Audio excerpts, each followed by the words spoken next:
Dagger here is a full contact combat game played all across the country.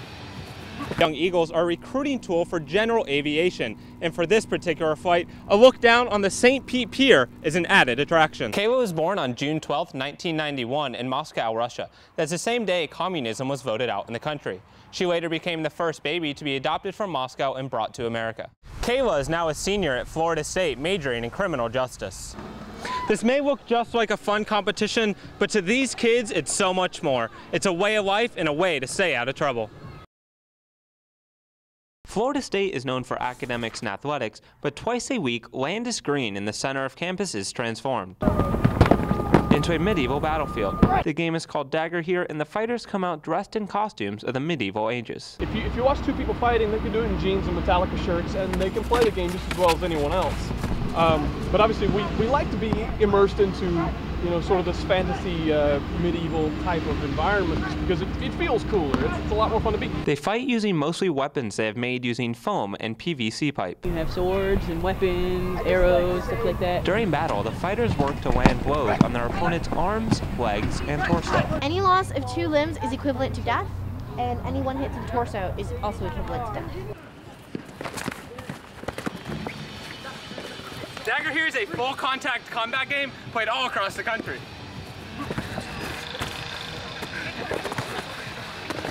The Dagger Here group at FSU created their own continent called Kanar. The fighters belong to different groups and countries within the continent. I'm from a country in the continent called Aranjak, which is kind of loosely based on a fantasy, Middle Eastern fantasy setting. My group is called Thamoria. So we are Thamorians. We like to say that we're all from, you know, from this frozen, wintry north. The Thamorians fight with an aggressive style during the game. Led by Cordain, the group attacks opponents and works to intimidate anyone that tries to stand in their way. We use shouts and battle commands, and the objective is not only just to pump ourselves up because we like it, but also to make our opponents a little unsettled. I mean, it's hard to fight someone who's screaming at your face. Stand on the earth, shatter the lines! I am Cordain! For FSU, I'm Brandon O'Connor. A long pull and a slow exhale. After 25 years of smoking, John Sinichak says that's all it took for him to make the switch to e-cigarette. I tried it and put down cigarettes immediately. John and his brother Mike co-own Tampa Vapor, an e-cigarette shop. They make their own vapor liquids, sell different devices, and in some cases, help customers kick the tobacco. Most people put down cigarettes completely. Some go into a transition period, a couple weeks, and then they're 100% on e-cig. Brandon Moser is a customer that made the switch. I did both. I smoked cigarettes outside. I smoked electronic cigarettes in my house. I just sort of phased out of cigarettes without even really thinking about it. And now he says he can feel the positive changes in his health. My sense of smell had totally came back. My taste had come back, and you know, I work out, so I definitely couldn't work out while I was smoking cigarettes. Another plus, the ability to use e-cigarettes almost anywhere, anytime. I've smoked on airplanes and restaurants. Moser and the Sinichaks fully converted to e-cigarettes. They all say they dislike even being around cigarette smoke anymore. Eventually, I just realized I didn't smell like tar. I didn't smell like, you know, all these different types of this really horrible smell, and it stinks. Brandon Moser bought into the change. The Sinichak brothers are betting on more people following him. Reporting from Tampa, I'm Brandon O'Connor. That's nice. Yeah, well, for me, I actually did it. On March 9, 2007, the Levinson family's life was changed forever. Bob Levinson, a father of 7, a husband for 38 years, and a private investigator, had gone missing. He was last seen on Kish Island off of the coast of Iran. His wife and oldest son took a trip to Iran as the family continues to fight for his safe return. They went and they retraced his footsteps where he went, where they knew he went. And they went to the hotel where he checked out of, and they saw a signature. It's my dad's signature, so we knew he actually checked out. Bob Levinson has not been seen since, but the family received 2 emails containing images of him.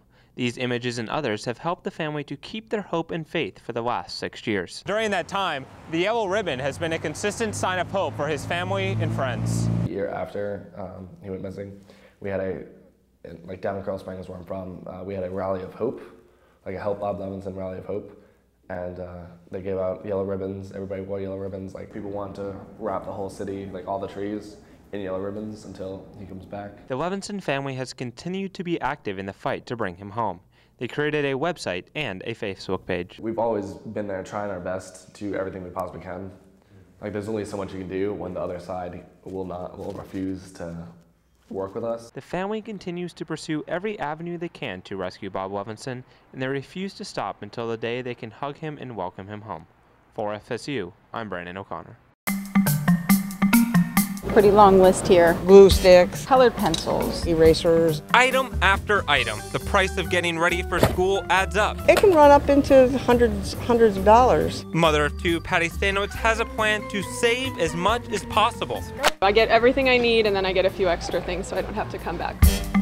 Now, Selena Levy uses a different approach when shopping for her family. break it up. But with the list, we get the whole list, but then during the year, we'll just replenish. And it's not only parents looking to stock up. Guess who picks up the slack? The teacher. For Patty Stanowitz, the savings have been significant. Probably about $50 a kid. Cheryl Tile is a retired principal, and even she is still learning how to get the best deal. I can buy individual glue sticks cheaper than I can buy the whole package deal. In a pack of 6, glue sticks cost about 33 cents each, but individually, only a quarter each. Who knew? I didn't know. Checking prices and shopping for the entire year can help stretch your dollar. If you don't think your student's backpack's going to make it through the whole year, why not buy 2 while the prices are low? Dividers, highlighters, pencils. Oh boy, it keeps going. In the end, the key to saving is simple. Well, you look for bargains. Brandon O'Connor reporting.